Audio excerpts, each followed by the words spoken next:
जहां Wuhan virus को महामारी बनने को लेकर वैश्विक ताकतों ने उसके विरुद्ध मोर्चा खोल दिया है, तो वहीं भारत भी अब चीन पर आक्रामक हो चुका है और उसे उसकी औकात बताने का कोई भी अवसर हाथ से जाने नहीं देता है। अभी हाल ही में ऑस्ट्रेलिया के नेतृत्व में 100 से अधिक देशों ने वुहान वायरस फैलाने में चीन की भूमिका और WHO की संदेहास्पद भूमिका पर एक स्वतंत्र जांच कराने की मांग की। इसे न सिर्फ भारत ने अपना खुला समर्थन दिया है, अपितु ताइवान को WHO में शामिल कराने की मांग को अपना अप्रत्यक्ष समर्थन दिया है। चीन के विरुद्ध भारत का यह आक्रामक स्वभाव हमेशा से नहीं था। इसकी नींव 2017 में ही पड़ी थी, जब चीन ने डोकलाम में भारतीय सेना को अपनी हेकड़ी दिखाने का प्रयास किया। वहां भारतीय सेना ने न सिर्फ मुंह तोड़ जवाब दिया, बल्कि ये भी स्पष्ट किया अब चीन की दादागिरी और नहीं चलेगी। अंततः चीन को 73 दिनों के तनातनी के बाद घुटने टेकने पर विवश होना पड़ा। बस फिर क्या था, भारत ने इसके बाद पीछे मुड़कर नहीं देखा।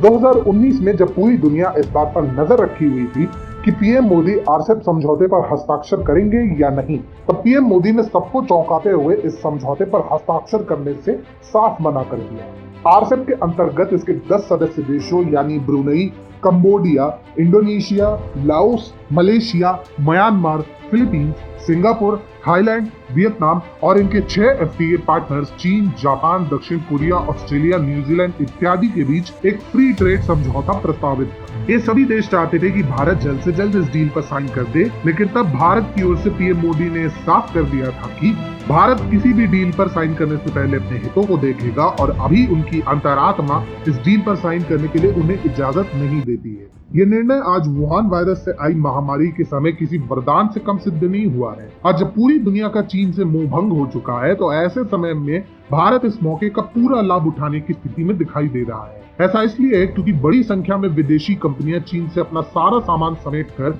अब भारत और वियतनाम जैसे देशों का रुख कर रही हैं, जिससे भविष्य में इन देशों में न सिर्फ रोजगार के अवसर प्रदान होंगे, अपितु इससे इन देशों की अर्थव्यवस्थाओं को भी बहुत फायदा हो। अगर पिछले वर्ष भारत आरसेप का सदस्य बन जाता, तो आज इन कंपनियों को भारत आने की कोई आवश्यकता ही नहीं होती और आज चीन आसानी से अपने आर्थिक हालात को दुरुस्त करने के लिए भारत के बाजार को अपना घटिया सामान बेचने में लग गया होता। पर भारत इतने से थोड़ी न संतुष्ट होने वाला था। उसने चीन को मानो उसी की शैली में जवाब देने की ठान ली। मार्च 2020 में अमेरिका के राष्ट्रपति डोनाल्ड ट्रंप के आने से भारत और अमेरिका के बीच रक्षा क्षेत्र से लेकर कई महत्वपूर्ण मुद्दों पर समझौते हुए। इन समझौतों के बीच एक ऐसे मुद्दे पर भी बातचीत हुई जिससे भारत और अमेरिका मिलकर चीन की नाक में दम करेंगे।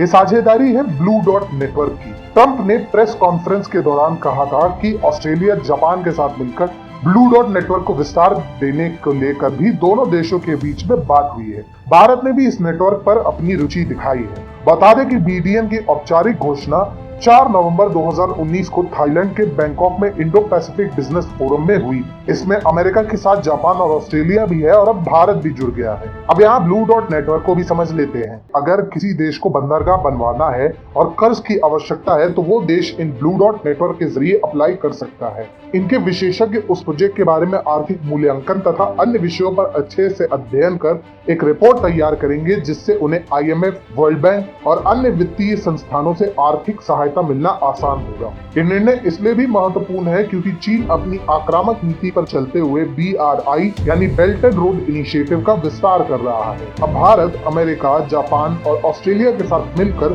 ब्लू डॉट नेटवर्क के जरिए चीन के BRI प्रोजेक्ट को चुनौती देने जा रहा है। इसके अलावा भारत चीन बॉर्डर पर भी चीन को झुकने पर मजबूर किया है। भारत चीन बॉर्डर पर शुरू से ही सबसे बड़ा मामला देश के अन्य हिस्सों से कनेक्टिविटी का रहा है। कठिन भौगोलिक परिस्थिति और मौसम में किसी भी प्रकार का इंफ्रास्ट्रक्चर बनाना यहाँ सबसे बड़ी चुनौती है। अब सीमा सड़क संगठन यानी BRO ने वर्ष 2019 में लगभग 60,000 किलोमीटर सड़कों का निर्माण और विकास कर इसे आसान बना दिया है, जिसमें डोकलाम के पास एक महत्वपूर्ण 19.7 किलोमीटर की सड़क भी शामिल है। इस सड़क की वजह से अब भारत की सेना 40 मिनट में ही डोकलाम पहुंच सकती है। पहले यह सफर 7 घंटों का होता था। बता दें कि 1962 के बाद 5 दशकों से अधिक समय तक चीन के साथ विवादित सीमा पर सड़कों का निर्माण न करके कांग्रेस की सरकारों ने भारत को रणनीतिक रूप से कमजोर कर दिया था। ऐसे में मोदी सरकार उन क्षेत्रों में भी सड़कों का निर्माण कर रही है जो अतीत में चीन और भारत के बीच विवाद का कारण रहे हैं। अरुणाचल प्रदेश में पुलों के बनाए जाने से पता चलता है कि भारत चीन के धमकाने और दावों से डरने वाला नहीं है बल्कि डराने वाला है। हाल ही में जब चीन की पीएलए यानी पीपल्स लिबरेशन आर्मी ने लद्दाख और सिक्किम में बॉर्डर पर तनाव बढ़ाने की कोशिश की थी,